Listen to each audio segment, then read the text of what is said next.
Welcome to our channel. Today we how to set up Trello boards for Agile workflow management. Quick tutorial step by step clearly. Start by logging into your Trello account. If you don't have an account, create one at Trello.com.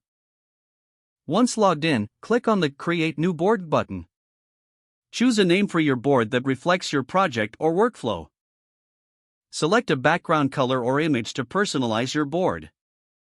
Set the board to either private, workspace visible, or public, depending on your needs. After your board is created, familiarize yourself with the layout. You'll see lists on the left side. These represent different stages of your workflow. To add your first list, click on Add a List and enter a title like To Do. Create additional lists to represent other phases, such as In Progress and Done. Now, click on Add a Card under the To-Do list. Enter a title for your task and click Add Card to save it. You can click on the card to open it and add more details, like descriptions, due dates, and attachments. To assign team members, click on Members and select those who will work on the task.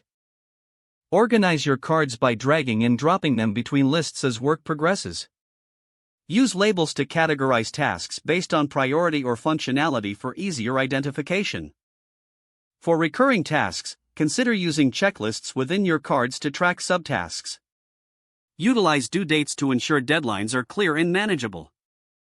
Enable notifications to keep everyone informed about changes or additions to the board. Review and adjust your lists regularly to reflect your team's workflow accurately. Take advantage of Trello's automation features to streamline repetitive tasks. Explore Trello Power UPS to enhance your board's functionality, like calendar views or integrations. With these steps, you'll have a streamlined Trello board for efficient Agile workflow management. If the page does not load, refresh the browser or try again in a private or incognito window. Make sure you are using the correct email address, then retype it carefully to avoid small typos. If your password is not accepted, use the reset option and create a new strong password you can remember.